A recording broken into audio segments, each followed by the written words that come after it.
আমাদের অনেকে জানে না জীবনের উদ্দেশ্যটা কি। বেশিরভাগই 1 নম্বর উদ্দেশ্যটা হচ্ছে কিভাবে উপার্জন করবে। অধিকাংশ লোককে জিজ্ঞেস করবেন, তাদের সঙ্গে কথা বলে দেখবেন 1 নম্বর চেষ্টা হচ্ছে জীবিকার ব্যবস্থা করা। তারা জীবিকার ব্যাপারে বেশি সচেষ্ট, কিভাবে জীবন চালাবে। তাদের উপার্জনের উপর ভিত্তি করে জীবন ধারণ করে থাকে। তারা কি খাবে, কি পড়বে, কোথায় বাস করবে, কোন স্কুলে পড়াশোনা করবে, কোন স্নাতক ডিগ্রি নেবে, সবকিছু উপার্জনকে ঘিরেই হচ্ছে। আর এরা চিন্তা করে যে যদি বেশি টাকা উপার্জন করতে পারে তাহলে জীবনের লক্ষ্য অর্জন করে ফেলেছে। যেমন আমি যথাযথ হওয়ার উদাহরণ দিলাম। আমাদের অধিকাংশই কি করি, পাখির চোখ নিশানা না করে কি করি, আমরা শূন্যে গুলি করে দিই আর চারপাশের বিষয়গুলো টেনে আনি নিশানা ছাড়াই গুলি করে দেই। কোনো একটা বিষয়ে গ্রাজুয়েশন করি, তারপর যখন বলা হয় কেন এই কোর্স নিয়েছো তুমি, ও আমি তো ভাবিনি। তারপর বিশেষত্ব খোঁজে, আরো বেশি বিশেষত্ব খোঁজে, তারপর চেষ্টা করে যাচাই করে কেন এই কোর্স নিয়েছে। দেখবেন লোকে প্রথমে চিন্তা করে কত উপার্জন করবে, আর উপার্জনের ভিত্তিতে সে সিদ্ধান্ত নেয় কিভাবে তাদের জীবন যাপন করবে। এটা শূন্যে গুলি ছোঁড়ার মতো আর পাখির চোখে নিশানা করার চিন্তা করা। প্রথমে দেখতে হবে আমাদের কেন্দ্র কোনটা, কোনটাকে ভিত্তি করে আমাদের জীবন আবর্তিত হচ্ছে। বিভিন্ন মানুষের ভিন্ন ভিন্ন কেন্দ্র রয়েছে। কিছু লোক তারা আত্মকেন্দ্রিক, সবকিছুতে নিজেদের কথা ভাবে, পৃথিবীর অন্য মানুষকে নিয়ে কোনো মাথা ব্যথা নেই, নিজেদের নিয়ে তারা ব্যস্ত থাকে। কিভাবে জীবনযাপন করবে অন্যদের নিয়ে চিন্তা করার সময় নেই, তারা আত্মকেন্দ্রিক। কিছু লোক পরিবার কেন্দ্রিক, তাদের সারা জীবন পরিবারকে ঘিরেই কেটে যায়। তারা যে কোনো নিয়ম ভাঙতে বা গড়তে প্রস্তুত, হোক সেটা সঠিক কিংবা ভুল, পরিবারকে সুখী করতে। তাদের মূল উদ্দেশ্যটা হচ্ছে পরিবারকে খুশি করা। কেউ হয়তো পিতামাতা কেন্দ্রিক, কিছু হয়তো পরিবার কেন্দ্রিক, স্ত্রী কেন্দ্রিক বা স্বামী কেন্দ্রিক, কেউ হয়তো সন্তান কেন্দ্রিক। দেখবেন কিছু লোক পিতামাতাকে খুশি করার জন্য যে কোনো কিছু করতে পারে। তাদের জীবনের সব নিয়ম কানুন পিতামাতার পছন্দ অপছন্দের ভিত্তিতে হয়। আল্লাহ কোরআনে বলেছেন সূরা লুকমান অধ্যায় 31 আয়াত 14 যে আমি মানুষকে নির্দেশ দিয়েছি পিতামাতার সাথে সদ্ব্যবহার করতে। অনেক কষ্ট সহ্য করে মাতাকে গর্ভে ধারণ করেছে, অনেক কষ্ট সহ্য করে তাকে জন্ম দিয়েছে। ঠিক তারপরে আয়াত সূরা লুকমান অধ্যায় 31 আয়াত 15 বলছে যদি তোমার পিতামাতা চেষ্টা করে, জিহাদ করে, চেষ্টা আর সংগ্রাম করে তোমাকে বাধ্য করে আল্লাহ সুবহানাহু ওয়া তাআলা ছাড়া অন্য কারো ইবাদত করতে, যে বিষয়ে তোমার কোনো জ্ঞান নেই, তাদের মানবে না, তবে তাদের সাথে থাকো ভালোবাসা আর মমতা দিয়ে। তার মানে আমাদের স্রষ্টা বলেছেন পিতামাতাকে ভালোবাসতে, মানতে হবে, কিন্তু স্রষ্টার বিরুদ্ধে যেতে বললে, আল্লাহ এবং তার চূড়ান্ত নবীর বিরুদ্ধে যেতে বললে তাদের মানবে না। তারপরও তাদেরকে ভালোবাসো, সহানুভূতি দাও। সীমানা আছে। কিছু মানুষ স্বামী বা স্ত্রী কেন্দ্রিক, তারা স্ত্রীদেরকে খুশি করতে চায় বা স্বামীদেরকে খুশি করতে চায়। আর ধরেন কারো স্ত্রী খুবই দামি ডায়মন্ড নেকলেস চাইল, তার দেওয়ার সামর্থ্য নেই। সে কি করলো? ভিক্ষা করলো, ধার করলো বা চুরি করলো, আর ওই ডায়মন্ডের নেকলেসটা স্ত্রীর জন্য কিনে আনলো। তার লক্ষ্য স্ত্রীকে খুশি করা।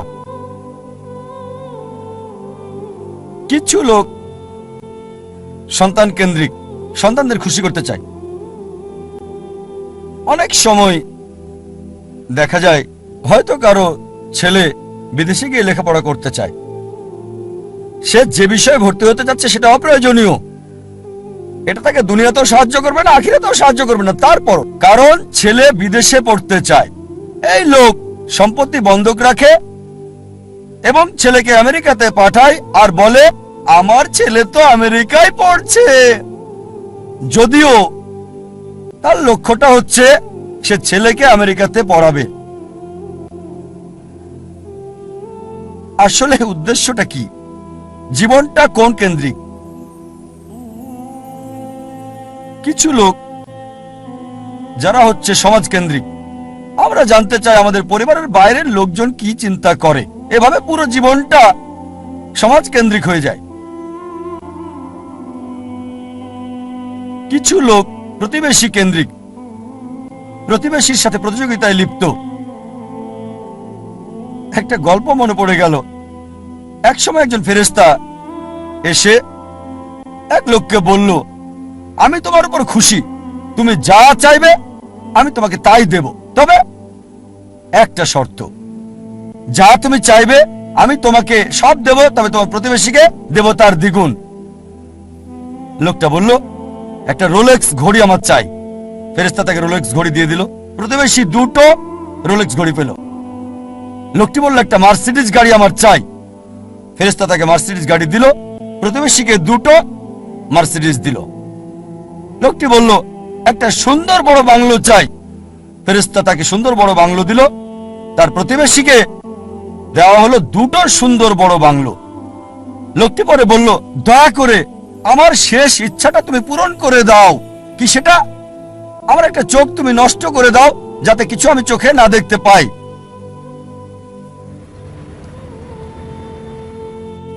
চিন্তা করেন, সে তার নিজের চেয়ে প্রতিবেশীকে নিয়ে বেশি ব্যস্ত। তার জীবন সহজ কিন্তু জটিল সেটা ভাবছে না সে। প্রাচুর্য কি দারিদ্রতা যাই থাকুক, সে বেশি চিন্তিত তার প্রতিবেশীর চেয়ে ভালো জীবন যাপন করা নিয়ে। এ কারণেই সে ফেরেশতাকে বলল, আমার একটা চোখ নষ্ট করে দাও, যাতে প্রতিবেশীর দুটো চোখই নষ্ট হয়ে যায়। এভাবে আমরা প্রতিবেশী কেন্দ্রিক। নিজে সুখী কিনা ভাবছে না, দেখতে পারবে কিনা সেটা ব্যাপার না। যেহেতু প্রতিবেশী সম্পূর্ণ অন্ধ হবে, তাই একটা চোখ হারাতে কোনো আপত্তি নাই। প্রতিবেশী কেন্দ্রিক। কিছু লোক বন্ধু কেন্দ্রিক, কিছু আবার শত্রু কেন্দ্রিক। তারা বেশি চিন্তিত তার শত্রু কি করছে সেটা নিয়ে। শত্রু কি চিন্তা করছে আমার ব্যাপারে তা নিয়ে পরিকল্পনা করে। শত্রু যদি এটা করে আমি ওটা করবো। সব সময় সারা জীবন চিন্তা করে এভাবে শত্রুরা কি করছে। এটা আপনি পাবেন বিভিন্ন ক্ষেত্রে। ব্যবসায় চিন্তা করছে তার শত্রুর ব্যাপারে, ছাত্র চিন্তা করছে শত্রুর ব্যাপারে। তারা যা চিন্তা করে তার প্রতিরোধ চিন্তা করে। শত্রু যা চিন্তা করছে তার প্রতিরোধমূলক চিন্তা। বেশিরভাগ সময় তারা কাটায় শত্রুর মোকাবেলার চিন্তা করে। তাদেরকে একটা সুন্দর শান্তির উপদেশ দিতে চাই, যা আমি অনুসরণ করি। যদি কেউ আপনার দিকে পাথর ছুঁড়ে মারে, নিজেকে এতটা উঁচুতে নিয়ে যান যাতে পাথর আপনাকে ছুঁতে না পারে। কেউ আপনার দিকে ঢিল ছুঁড়ে মারলে নিজেকে এমন উঁচুতে নিয়ে যান যাতে পাথর আসতে না পারে। তাহলে প্রতিযোগিতার প্রশ্ন আসবে কি করে? আপনার বিরুদ্ধে শত্রুর পরিকল্পনার সুযোগ আসবে কি করে?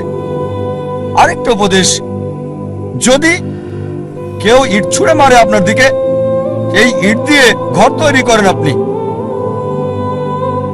স্কুলে শিখতাম মার্শাল আর্ট, কেরাতি, জুডো। যদি বড় কেউ আপনাকে ধাক্কা দেয়, কি করতে হবে? সাইড স্টেপ নিতে হবে, তার শক্তি কাজে লাগিয়ে তাকে ফেলতে হবে, তার শক্তির ব্যবহার। কেউ যখন আপনাকে ইট মারবে, সেই ইট দিয়ে ঘর তৈরি করেন। কিছু লোক সুনাম কেন্দ্রিক। তারা সুনাম চায়, মূল উদ্দেশ্য খ্যাতি পাওয়া। যে কোনো অনৈতিক কাজ করতে প্রস্তুত, নিয়ম কানুন বিসর্জন দিতে পারে। কিছু লোক তারা হচ্ছে ভোগবাদী। তারা সম্পদ কেন্দ্রিক। সব সময় চিন্তা করে অর্জন কি, কত সম্পদ করেছে, তারা কি পড়ে। আর এটা কমন, খুবই কমন মানুষের মধ্যে, বিশেষ করে ধনীদের মধ্যে। বন্ধুদের সাথে দেখা হলে গল্প শুরু করে, কোন ব্র্যান্ডের ঘড়ি পরেছো? এটা কি ট্যাগ হিয়র নাকি ওমেগা? ও এটা রোলেক্স। ফিতাটা কিসের? আয়রনের নাকি চামড়ার? বেসারটা কি? ও কোন ধরনের ডাল? Gold plated, diamond stone?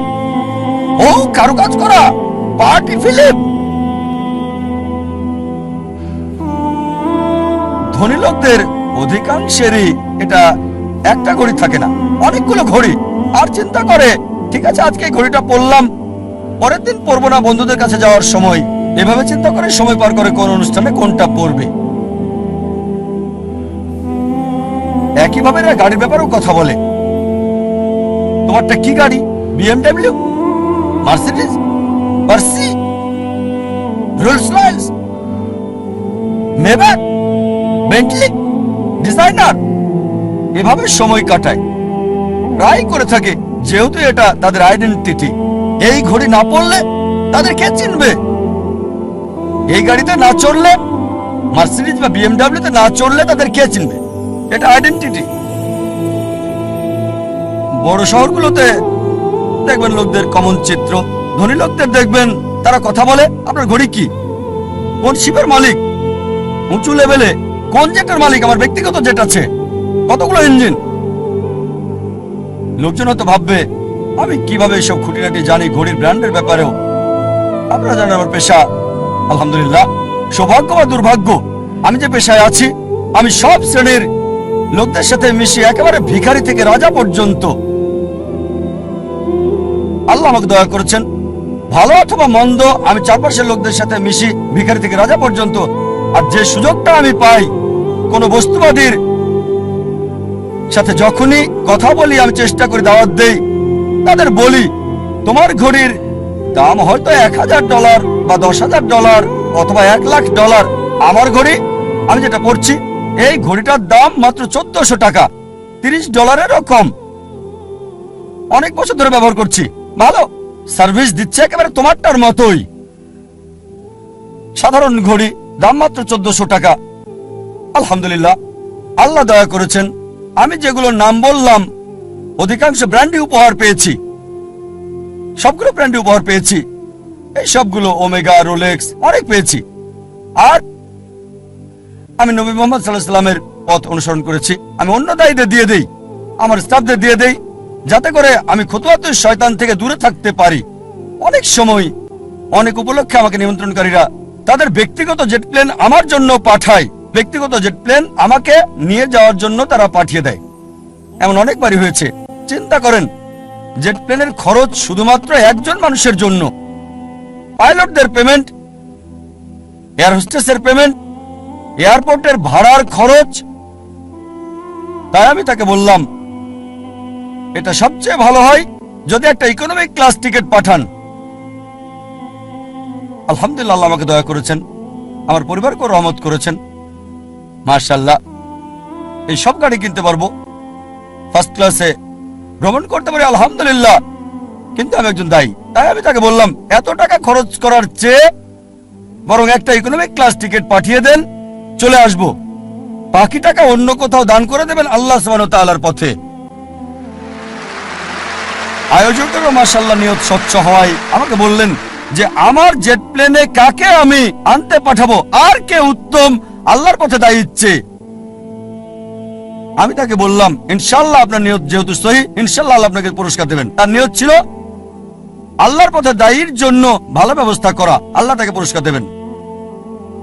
একটা কথা মনে রাখবেন, এর মানে বলছি না যে এই সব কিছু ভোগ বিলাস একেবারে হারাম, সব ক্ষেত্রে এগুলো হারাম তা নয়। জীবনের উদ্দেশ্যটা কি জানতে হবে। এগুলো হারাম হতেও পারে, আবার নাও হতে পারে। একটা উদাহরণ দিচ্ছি, মনে করেন আপনার অবস্থান ক্যাটাগরি এ তে, যাদের এসব করার সামর্থ্য নেই, এই দামি ঘড়ি, এই দামি গাড়ি, দামি বাংলো, কিন্তু যদি সে ভিক্ষা করে, যদি ধার করে, চুরি করে বা লোনে দামি ঘড়ি কেনে, দামি গাড়িতে চড়ে, এটাকে ইসরাফ বলা হয়, এটা হারাম। দ্বিতীয় শ্রেণীর লোক আছে যাদেরকে আল্লাহ সামর্থ্য দিয়েছেন। আল্লাহ কোরআনে বলেছেন সূরা আনাম অধ্যায় 6 আয়াত 71, কিছু লোককে আমি অনেক বেশি প্রাচুর্য দিয়েছি অন্যদের চেয়ে। আল্লাহ বলেন সূরা আনাম অধ্যায় 6 আয়াত 165, আল্লাহ কিছু মানুষকে অন্যের উপর মর্যাদা দিয়েছেন যাতে তিনি তোমাদের পরীক্ষা করতে পারেন। তাই আল্লাহ যদি আপনাকে সামর্থ্য দেন আর আপনি এগুলো কিনেন, দামি গাড়ি, দামি ঘড়ি, দামি বাংলো, আর শুধু এগুলো নিয়েই আপনি থাকেন, এগুলো ছাড়া কিছুই করতে পারেন না, এটাই আপনার কেন্দ্র, এটাই আপনার জীবনের উদ্দেশ্য, তাহলে এটা হারাম। তৃতীয় ক্যাটাগরির লোক আছে যাদেরকে আল্লাহ সামর্থ্য দিয়েছেন, তারা সেগুলো কিনে, তবে সেগুলো নিয়েই পড়ে থাকে না। এটা কিনেছে। নবী সুলাইমান আলাইহিস সালামের উদাহরণ দেখে তিনি ধনী ছিলেন, মালিকও হয়েছিলেন, তবে এগুলোর উপর নির্ভরশীল না। তাই যদি এগুলো কিনেন আর যদি আল্লাহ সুবহানাহু ওয়া তাআলাকে মেনে চলেন, বস্তুবাদী বিলাসের উপর নির্ভরশীল না হন, তাহলে এটা মুবাহ। ঐচ্ছিক, এটা হারাম না। তবে সবচেয়ে উত্তম চতুর্থ ক্যাটাগরি, যাদের আল্লাহ সামর্থ্য দিয়েছেন আর তারপর সেগুলো ব্যবহার করে না, এগুলো কিনে না। প্রিয় নবীজি মুহাম্মদ সাল্লাল্লাহু আলাইহি ওয়াসাল্লামের মতো আমাদের প্রিয় নবী মুহাম্মদ সাল্লাল্লাহু আলাইহি ওয়াসাল্লামের ক্ষমতা ছিল, সুনাম ছিল, আধিপত্য ছিল। সে সময় তিনি রাজা হতে পারতেন, সারা পৃথিবীর সব ধন সম্পদের মালিক হতে পারতেন, অথচ যখনই কোনো পুরস্কার পেতেন অনেক সময়, প্রায় সময় তিনি তার সাহাবীগণকে সেগুলো দিয়ে দিতেন। এই জন্য না যে গ্রহণ করা হারাম হবে, কেউ যদি ভালো উপহার দেয় সেটা রাখতে পারেন, সেটা হারাম না। কিন্তু নবীজি অন্যদের দিয়ে দিতেন। চতুর্থ ক্যাটাগরি, আল্লাহ সামর্থ্য দিয়েছেন আর সেগুলো ব্যয় করে আল্লাহ সুবহানাহু ওয়া তাআলার পথে।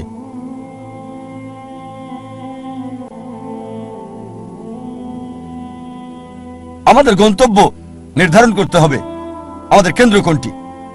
মানব জাতির জন্য সবচেয়ে গুরুত্বপূর্ণ গন্তব্য আল্লাহ কেন্দ্রিক হতে হবে। তার উদ্দেশ্য, তার লক্ষ্য হতে হবে আল্লাহ সুবহানাহু ওয়া তাআলা এবং সর্বশেষ চূড়ান্ত নবী মুহাম্মদ সাল্লাল্লাহু আলাইহি ওয়াসাল্লাম। আর বিশ্বাস করেন, আল্লাহ কেন্দ্রিক হলে আপনার নিজেকে অবহেলা করতে হবে না, পরিবারকে অবজ্ঞা করতে হবে না, আপনার সমাজকেও না। আল্লাহ কেন্দ্রিক হলে আল্লাহ বলেছেন নিজের যত্ন নাও, রাতে ঘুমাও। আল্লাহ বলেছেন পরিবারের দেখাশোনা করতে। পিতামাতার ব্যাপারে আল্লাহ বলেছেন সূরা ইসরা অধ্যায় 17 আয়াত 23 ও 24 যে আল্লাহ নির্দেশ দিচ্ছেন তাকে ছাড়া কারো ইবাদত করবে না, পিতামাতার সাথে সদ্ব্যবহার করবে, যদি তাদের একজন বা উভয়ই বার্ধক্যপনীত হয় বিরক্তি প্রকাশ করবে না, এমনকি উফ শব্দটা করবে না। বিনীতভাবে কথা বলো, দয়ার ডানা মেলে দাও আর দোয়া করো, হে আল্লাহ তাদের অনুগ্রহ করো যেভাবে তারা আমাকে শৈশবে লালন করেছেন। তার মানে যদি আল্লাহ কেন্দ্রিক হন, পিতামাতাকে ভালোবাসতে হবে, সম্মান করতে হবে, মান্য করতে হবে। যদি তারা আল্লাহ এবং রাসূলের বিরুদ্ধে যায় সেক্ষেত্রে মানবে না, তারপরও ভালোবাসা সহানুভূতি থাকতে হবে। সূরা লুকমান অধ্যায় 31 আয়াত 14 এবং 15। যদি আল্লাহ কেন্দ্রিক হন তার মানে এই না যে স্ত্রীর খোঁজ খবর নেবেন না। একটা হাদিস আছে প্রিয় নবীজি মুহাম্মদ সাল্লাল্লাহু আলাইহি ওয়াসাল্লামের, আহমদ ইবনে হাম্বল, হাদিস নাম্বার 7396। আমাদের নবীজি মুহাম্মদ সাল্লাল্লাহু আলাইহি ওয়াসাল্লাম বলেছেন মুমিনদের মাঝে সেই সবচেয়ে উত্তম যে তার পরিবারের সাথে ভালো, বিশেষ করে স্ত্রীর সাথে। আল্লাহ কেন্দ্রিক হলে পরিবারকে অবহেলা করতে হবে না, সমাজকে অবহেলা করতে হবে না। আল্লাহ বলেন সূরা মাউন অধ্যায় 107 আয়াত 1 থেকে 7 যে প্রতিবেশীর হক আদায় করো, প্রতিবেশীকে সাহায্য করো। প্রিয় নবী মুহাম্মদ সাল্লাল্লাহু আলাইহি ওয়াসাল্লাম বলেছেন, এই হাদিসটা আছে সহিহ বুখারীতে ভলিউম 1 বুক অফ ফেথ হাদিস নাম্বার 13 যে সে কখনোই পূর্ণ মুমিন নয় যদি তার ভাইয়ের জন্য তা পছন্দ না করে যা সে নিজের জন্য করে থাকে। তার মানে অন্যদেরও দেখাশোনা করতে হবে। তাই আল্লাহ কেন্দ্রিক হওয়া মানে এই না যে সবকিছুকে অবহেলা করে ভিখারির মতো জীবনযাপন করতে হবে। তবে কেন্দ্র হবে আল্লাহ। আল্লাহ যদি সম্পদ দেন, সেই সম্পদকে আল্লাহর রাস্তায় ব্যয় করেন। আল্লাহ সুনাম দিলে আল্লাহর রাস্তায় সেটা ব্যয় করতে হবে। আল্লাহ আপনাকে গুণ দিলে, আল্লাহ আপনাকে অনুগ্রহ দিলে আল্লাহর রাস্তায় সেটাকে ব্যয় করেন। সবচেয়ে বড় উদাহরণ, রোল মডেল, যে মানুষটি সম্পূর্ণভাবে আল্লাহ কেন্দ্রিক ছিলেন, সর্বশেষ এবং চূড়ান্ত নবী মুহাম্মদ সাল্লাল্লাহু আলাইহি সাল্লাম। আমাদের প্রিয় নবী মুহাম্মদ সাল্লাল্লাহু আলাইহি সাল্লাম সবচেয়ে বড় উদাহরণ। তিনি সবকিছুতে আল্লাহ কেন্দ্রিক ছিলেন। আর তিনি শুধু মুসলিম জাতির জন্যই আসেননি, সমগ্র মানব জাতির জন্য রহমত স্বরূপ। আল্লাহ কোরআনে বলেন সূরা আম্বিয়া অধ্যায় 21 আয়াত 107 ওয়ামা আরসালনাকা ইল্লা রাহমাতাল লিল আলামিন, আমি তো তোমাকে অবশ্যই সমগ্র মানব জাতির রহমত হিসেবে প্রেরণ করেছি, সমগ্র সৃষ্টির রহমত হিসেবে, সমগ্র পৃথিবীর জন্য রহমত। একজন মানুষের জন্য সবচেয়ে ভালো উদাহরণ, যার জীবনের সবচেয়ে ভালো উদ্দেশ্য ছিল। মানব জাতির সবচেয়ে বড় উদাহরণ একজন মানুষের জন্য, বর্বর জাতিকে যিনি মানব জাতিতে রূপান্তরিত করেছেন, যে মানুষটা মানব জাতিকে বদলে দিয়েছিলেন। আর ইতিহাস পড়লে ঘন্টা দিন একসাথে বলে যেতে পারবেন। মুসলিমরা কি বলছে সেটা বাদ দেন, নবীজি মুহাম্মদ সাল্লাল্লাহু আলাইহি সাল্লাম সম্পর্কে শত শত অমুসলিমের কথার উদ্ধৃতি দিতে পারবেন যারা নবীজির প্রশংসা করেছেন। এখানে কয়েকটা উদাহরণ দিচ্ছি। জর্জ বার্নার্ড শ, তিনি বলেছেন মুহাম্মদ সাল্লাল্লাহু আলাইহি সাল্লাম সম্পর্কে যে আমি তার সম্পর্কে পড়েছি, মানে নবী মুহাম্মদ সাল্লাল্লাহু আলাইহি ওয়াসাল্লাম, আর আমার মতে নিরপেক্ষ অবস্থান থেকে বললে তাকে মানবতার রক্ষাকারী বলা উচিত। George Bernard Shaw. Thomas Carlyle বিখ্যাত ঐতিহাসিক ছিলেন, তিনি একজন ইউরোপিয়ান অমুসলিম। তার লেখা একটা বই হিরোজ অ্যান্ড হিরো ওয়ারশিপ, তিনি বীরদের ইতিহাস তুলে ধরেছেন। আর এক নম্বর হিরো, একজন বীর নবী, তিনি ঈসা আলাইহিস সালাম ছিলেন না, তিনি মুসা আলাইহিস সালাম ছিলেন না, দাউদ আলাইহিস সালাম ছিলেন না, সুলাইমান আলাইহিস সালাম ছিলেন না, তিনি ছিলেন মুহাম্মদ সাল্লাল্লাহু আলাইহি সাল্লাম। চিন্তা করেন, থমাস কার্লাইল একজন ইউরোপিয়ান, একজন খ্রিস্টান, তিনি এক নম্বর বীর নবী হিসেবে রেখেছেন নবী মুহাম্মদ সাল্লাল্লাহু আলাইহি সাল্লামকে। আমরা লামার্টিনের কথা বলতে পারি। লামার্টিন ছিলেন বিখ্যাত ঐতিহাসিক, তিনি ফরাসি, বই লিখেছেন দ্য হিস্টোরি অফ দ্য টক্স। তিনি লিখেছেন, যদি উদ্দেশ্যের মহানুভবতা, সামর্থ্যের সীমাবদ্ধতা আর অসাধারণ ফলাফল, এই তিনটি বিষয় একজন ব্যক্তির মহত্ব নির্ণয়ের মাপকাঠি হয়,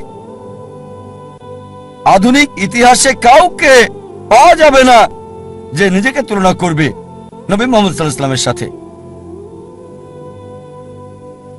উদ্দেশ্যের মহানুভবতা, সামর্থ্যের সীমাবদ্ধতা আর অসাধারণ ফলাফল, এই তিনটি বিষয় হচ্ছে একজন মানুষের মহত্ত্বযাচাইয়ের মাপকাঠি। মানব ইতিহাসে এমন কাউকে দেখি না আধুনিক ইতিহাসে যে মুহাম্মদ সাল্লাল্লাহু আলাইহি ওয়াসাল্লামের কাছাকাছি যাবে। তারপর আরো লিখেছেন, মানব জাতির সকল গুণাবলীতে কোন মানুষই নিজেকে নবী মুহাম্মদ সাল্লাল্লাহু আলাইহি ওয়াসাল্লামের সাথে তুলনা করতে পারবে না। মাইকেল এইচ হার্ট, বিখ্যাত ঐতিহাসিক, একটা বই লিখেছেন, মানব ইতিহাসে সবচেয়ে প্রভাবশালী 100 ব্যক্তি আদম আলাইহিস সালাম থেকে শুরু করে বর্তমান সময় পর্যন্ত, আর এক নম্বর অবস্থানে রেখেছেন নবী মুহাম্মদ সাল্লাল্লাহু আলাইহি ওয়াসাল্লামকে। মানব ইতিহাসে সবচেয়ে প্রভাবশালী মানুষ আদম আলাইহিস সালাম থেকে শুরু করে বর্তমান পর্যন্ত নবী মুহাম্মদ সাল্লাল্লাহু আলাইহি ওয়াসাল্লাম। আর লিখেছেন তিনি, আমার পছন্দ মুহাম্মদ সাল্লাল্লাহু আলাইহি ওয়াসাল্লামকে এক নম্বরে রাখা দেখে অনেক মানুষই এটা মানতে চাইবেন না, অনেকেই স্বীকার করতে চাইবেন না, অনেক মানুষই এটা মানতে চাইবেন না।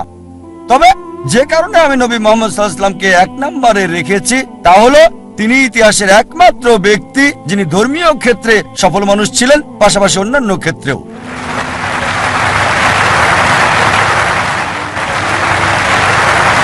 যদি এনসাইক্লোপিডিয়া ব্রিটানিকা পড়েন 11তম সংস্করণ, নবী মুহাম্মদ সাল্লাল্লাহু আলাইহি ওয়াসাল্লাম সম্পর্কে এতে বলা হয়েছে, মুহাম্মদ সাল্লাল্লাহু আলাইহি সাল্লাম ছিলেন পৃথিবীর সবচেয়ে সফল ধর্মীয় ব্যক্তিত্ব। চিন্তা করেন, এনসাইক্লোপিডিয়া ব্রিটানিকা। তারা বাধ্য, আর কেউ নেই বলার মতো।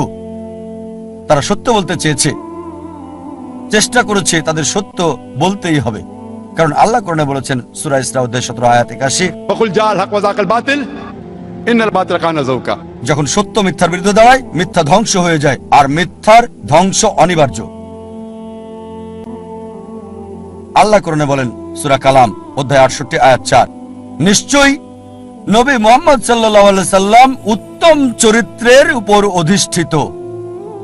আল্লাহ বলেন সূরা আহজাব অধ্যায় 33 আয়াত 21, অবশ্যই নবী মুহাম্মদ সাল্লাল্লাহু আলাইহি সাল্লামের জীবনের মধ্যে তোমাদের জন্য রয়েছে উত্তম আদর্শ।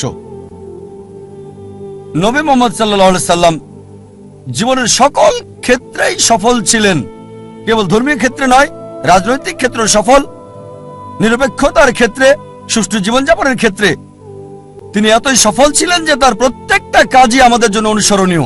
তিনি কি পড়তেন, যদি অনুসরণ করেন ইনশাআল্লাহ সওয়াব পাবেন।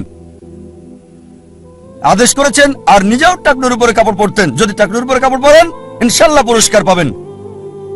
ওই ব্যক্তির মতো বিজ্ঞানী হতে চাইলে আইজাক নিউটনের লম্বা চুল সাহায্য করবে না, তার জুতা সাহায্য করবে না, কাপড় সাহায্য করবে না, কিন্তু যদি নবীজির মতো হতে চান, তিনি যা করেছেন সেগুলোর মতো তাকে কপি করেন, আপনার কল্যাণ হবে এই পৃথিবীতে, পাশাপাশি আখিরাতেও। তিনি বলেছেন দাঁড়িয়ে রাখতে, যদি দাঁড়িয়ে রাখেন ইনশাআল্লাহ কল্যাণ হবে আপনার।